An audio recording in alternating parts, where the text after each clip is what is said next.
Tiap-tiap orang pasti akan mengalami yang namanya ujian, cobaan, penderitaan, bahkan mungkin itu merupakan hukuman dari Allah Subhanahu wa taala. Tetapi sebagai orang Islam, sebagai orang yang beriman, ketika mendapatkan ujian atau cobaan, maka yang diucapkan adalah qalu innalillahi wa inna ilaihi rajiun.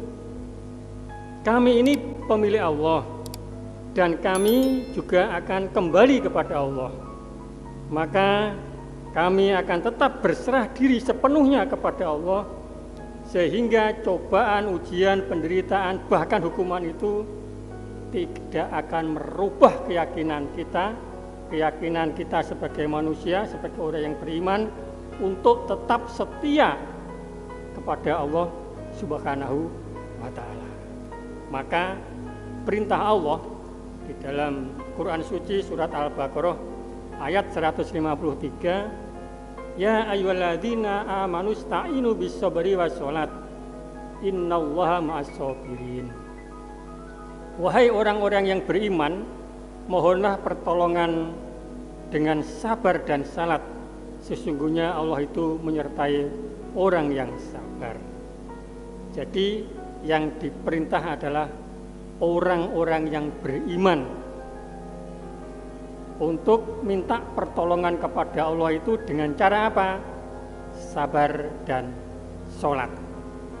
Sabar merupakan sikap hati manusia untuk tetap tawakal kepada Allah Subhanahu wa taala, menerima kondisi apapun.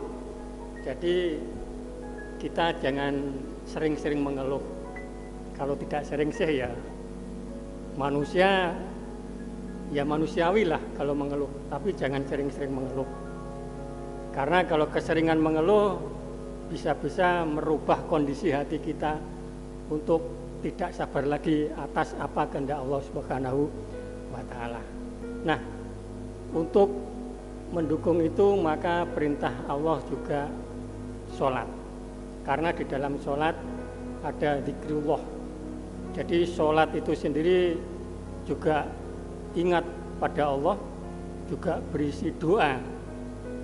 Maka di dalam sholat kita harus tetap memohon pertolongan kepada Allah Subhanahu wa taala. Apa yang terjadi, apapun itu yang terjadi, kita tetap bersyukur karena itu kehendak Allah Subhanahu wa taala. Termasuk situasi sekarang ini, situasi kita pandemi COVID, Corona, itu sudah kehendak Allah.